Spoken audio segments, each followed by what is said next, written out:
Is this the end of an era? LeBron James might be playing his last season in the NBA, and what he just said has everyone talking. What's up, basketball fam? Welcome back to the channel. If you're new here, smash that subscribe button and hit the bell icon because we're breaking down the biggest stories in basketball. Today, we're diving deep into LeBron James' future in the NBA.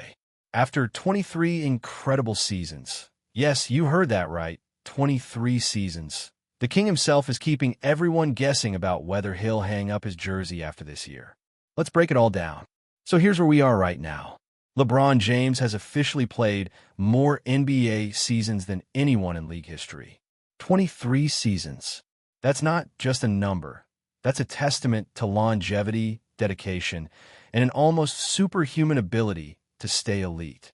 To put this in perspective, when LeBron entered the league in 2003, most of today's rookies weren't even born yet.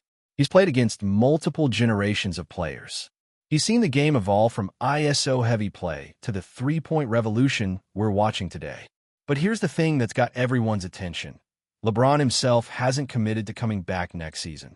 In recent interviews, he's been notably vague about his future plans, saying he's taking things year by year and day by day. This isn't the first time we've heard retirement whispers around LeBron, but this time feels different. Why? Because at 40 years old, yes, he just turned 40 earlier this season, even the king has to think about father time. Let's talk about what LeBron has actually been saying, because his words matter here. Throughout this season, LeBron has been careful not to commit to anything beyond this year.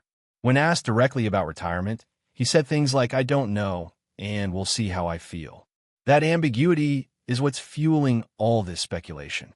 His agent, Rich Paul, recently made headlines by suggesting that LeBron might not play back-to-back games once he turns 41. That's a pretty clear signal that load management and preserving his body are becoming bigger priorities. But here's what makes this so complicated.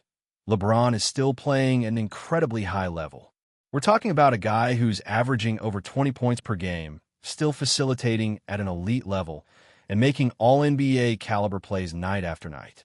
So you've got this fascinating tension, a player who physically can still compete at the highest level, but who's also accomplished literally everything there is to accomplish in basketball.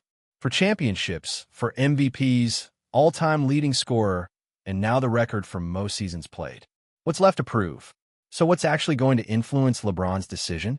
Let's break down the key factors. Factor number one, his body. At 40, LeBron is defying everything we thought we knew about aging in professional sports.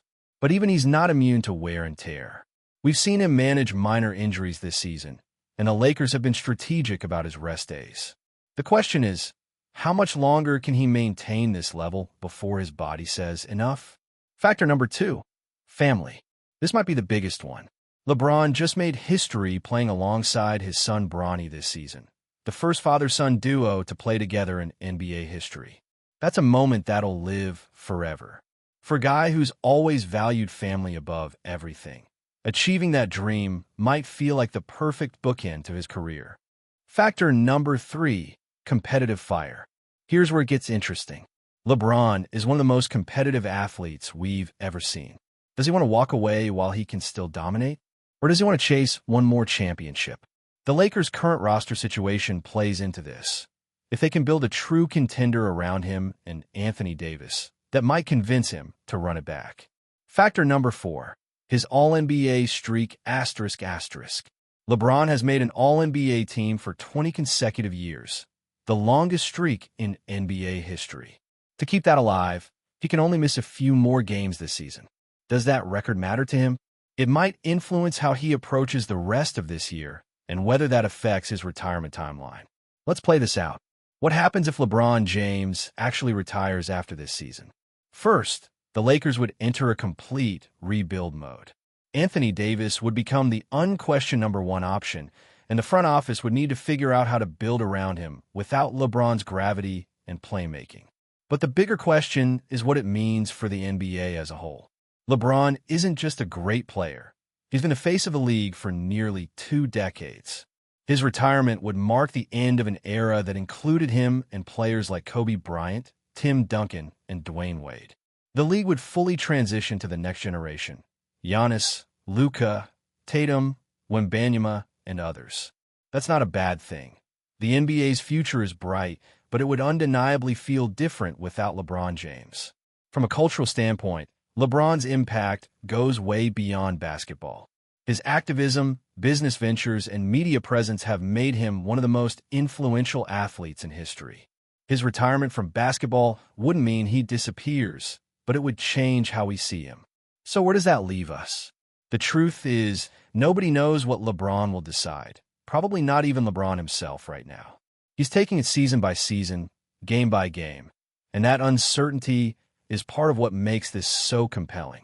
What we don't know is that we're watching the final chapter of one of the greatest careers in sports history.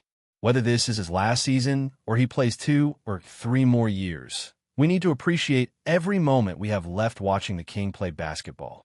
So here's my question for you. Do you think LeBron should retire after this season, or do you want to see him play a few more years?